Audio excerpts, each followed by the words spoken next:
Hi everyone, welcome back to my channel. My name is Kelly and today we're going to be talking about my Summerween TBR. I think that I've participated in Summerween the last 2 years. 2 years ago, it was just like on my own. I was an observer. Last year, I kind of updated on my Instagram. And this year, I thought it would be kind of fun to make a TBR video.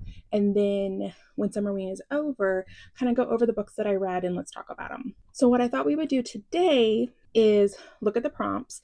And what I want to do is pick books that are on my physical TBR. I would like to find books that I can help bring down my TBR because we're reading down all of the books that we can on our bookshelf before we move next year. We are down to just under a year now, so I would like to try to knock off a few. So let's together look at the prompts. And the prompts are always pretty similar each year, but it's always kind of fun to try to find new books to match the prompts. And it's just a way to kind of bring the spooky ookiness into the summer. And this readathon is hosted by Gabby Reads. And I'll tag her below if you want to check it out. Everyone kind of does it differently. Sometimes people update every day. Sometimes they update a couple of times. Sometimes they just do like a video at the end. For me, being in the middle of the summer with all my kids home, I think just doing a wrap-up video at the end is probably all I'm going to be able to do. But I figured today we'd spend a few minutes. Let's talk about the TBR, and then maybe you can build your own TBR and participate. And I think that would be so much fun. First and foremost, Summerween is July 3rd through 9th this year. So you have plenty of time to build your own TBR if you would like to join along as well.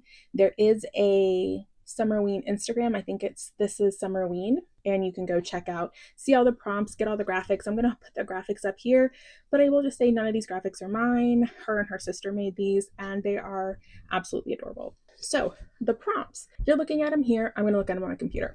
The prompts are: we have to read a book in the dark or at night, which will be easy. Read a thriller or a horror book. You need to read a new to you author, someone that you've never read from before.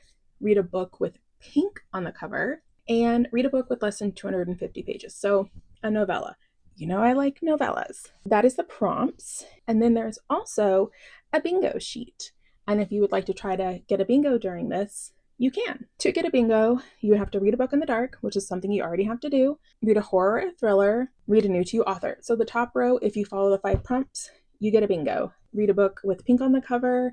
Read a book with less than 250 pages. Those first 5, all of them are prompts. The next one is listen to a spooky playlist, watch a horror movie, bake a treat, and make a fun drink. So we will go over what I think I'm going to do for some of those in a minute. This is what the TBR template looks like, which is absolutely adorable. Last year, it was space themed.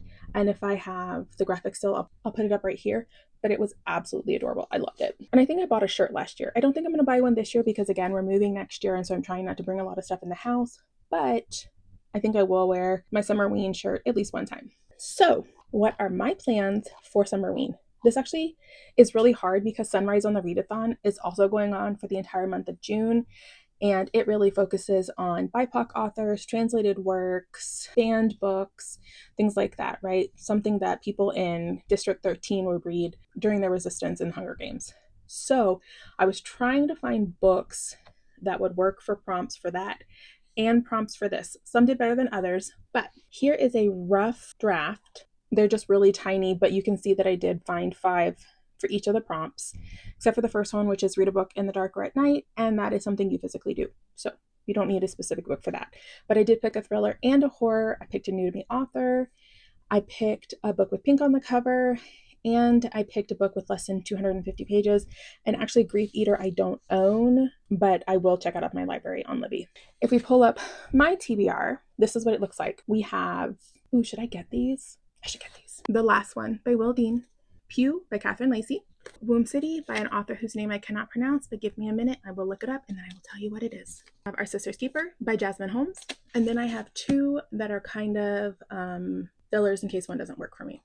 So let's talk about them. I am first going to look up how you pronounce the author of Womb City's name, because I do think when it is possible to find out how to pronounce it correctly, you should at least give it a try. It is not their fault that their name is hard for me to pronounce. It is their name. I think it's Tuloto Samse. Let's see. Womb City by Tlotlo Tamaase. By Chocho Tamahasi. And my two kind of backups, they both have for pink on the cover, in case for whatever reason I get into Our Sister's Keeper and I don't like it, is It Came from the Closet, which is a queer horror anthology, and then Out There by Katie Folk, which is a short story collection that I think is supposed to be kind of ooky spooky, which I thought would fit as well. So my thriller pick is The Last One by Will Dean. I've wanted to read this one for a long time. This finally gives me a reason to actually read it. This is about a girl who wakes up on a cruise ship and she seems to be alone. There seems to be no one else on this ship. I do think she eventually runs into a few more people, but there's not very many people, so they're trying to find out what happened to everyone else, why were they left behind, and it kind of goes from there, is my understanding. So this is my thriller. My horror pick for this one is Pew. What I remember about this one is there's an alien that shows up at this chapel and weirdness ensues. This says a church congregation arrives for a service and finds a figure asleep on a pew. The person is genderless, racially ambiguous, and refuses to speak. One family takes in the stranger and nicknames them Pew. And then I think it's about the stranger's time in the town. But yeah, it sounds good. I've watched it. I've heard a lot of other people pitch it. I think it kind of gets kind of creepy and spooky, and I think some crazy things happen. But this is my horror option. I have clearly never read from this author before because I was horrific at pronouncing their name, and so I'm not going to even do that again. I will just make sure that you can see it. And I am reading Womb City for a new to me author. I'm going to read the big text real quick. It just says an adrenaline packed cyberpunk body hopping African futuristic ghost story exploding motherhood, exploring motherhood, memory, and a woman's right to her own body. So I think she lives in this society where her daughter is being grown in a lab, and she is in a marriage she's not very happy with. She commits a crime and buries a body, and then is trying to bring down the system, maybe. I don't know. But it sounded good. It does not have the best reviews on Goodreads, but screw them. My book for pink on the cover is Our Sister's Keeper, and this is an aardvark edition that I got. If I remember, it is about it takes place in Mississippi in 1927, and it is an all black town that is free, but I think it explores at what cost. It says, little does this couple know that their idyllic town teems with ghoulish walking nightmares that only women can see. Apparently, traumatic memories from men are pulled out and turned into ghosts or ghostly figures, apparitions maybe, and only the women can see it because, of course we have to shoulder their trauma as well. But it is a place where the men especially have really flourished, but not necessarily the women. When an unexpected death drives Mariah to discover more about her own power, worlds collide, and the sisters have to confront the rotten core at the heart of this community to choose what and who will survive the reckoning. So, sounds really good. I am really excited to read it, and pink on the cover. Anything else cool on the cover? There's a lot of cool things. And also, it looks like steam from a train, but they're all ghosties. So, can't wait to give that a try. And then the last book, like I said, I don't own it. It's Grief Eater, and that one is by Emma Osborne. I don't believe I said who it was by before. And my understanding is this is a zombie horror, except I think the main character is the zombie. Let's see. You would have thought I had been more prepared, but I'm not. So sorry. I am flying by the seat of my proverbial pants. Because I'm trying to be brave and film in my house when my entire family is home. So this apparently is a gory story about a woman who dies and she rises from the dead, and I guess she was very meek in life, but now she is very hungry and she wants to consume people who have wronged her. And it takes place across the Australian outback. Is that what it said? Bush. Across the Australian bush. Her body, obviously because she's a zombie, things are starting to fall apart, and she's trying to decide if she was brought back to forgive the people who transgressed against her or to feed. It's very short. I think it's maybe 100 pages or something. It's not very long. Let's see. Book details. Yeah, this is 94 pages as an ebook, and I have it checked out of my library. I just got it checked out of my library, so it'll still be there when Summerween starts. So, like I said, the last two out there is a short story collection. I've heard nothing but really good things about it. It is supposed to be a little sci-fi, a little horrific, a little unsettling. And I do want to get to read it, and I kind of feel like maybe this is the time to do it. And then because on Sunrise, on the Readathon, one of the bonus prompts is to read a book with queer representation.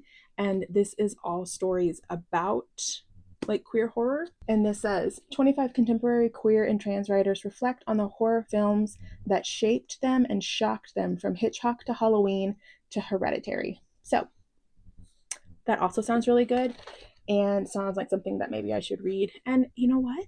I could end up reading all of them. Who knows? But if I do read just these, it'll be 4 off of my bookshelf. And then potentially, if I get around to reading these, 2 more. So that would be 6.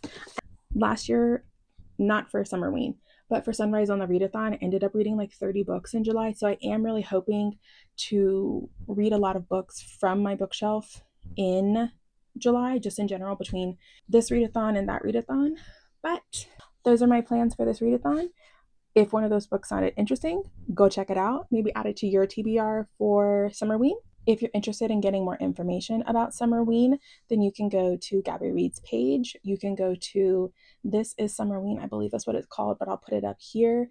You can go to their Instagram page. They have all of these graphics. You can just download them and you can participate. And it's a lot of fun. And I think also, even watching what other people are reading gives you new ideas of things that you hadn't even thought of before. But thanks for joining me today. I know this was a shorter one, but I did want to do a quick TBR prior to going into Summerween. And I hope that you join us. I think it's going to be such a fun time. And until next time, thanks for joining me, and I'll see you next time. Bye. Graphics are going to go here, Kelly.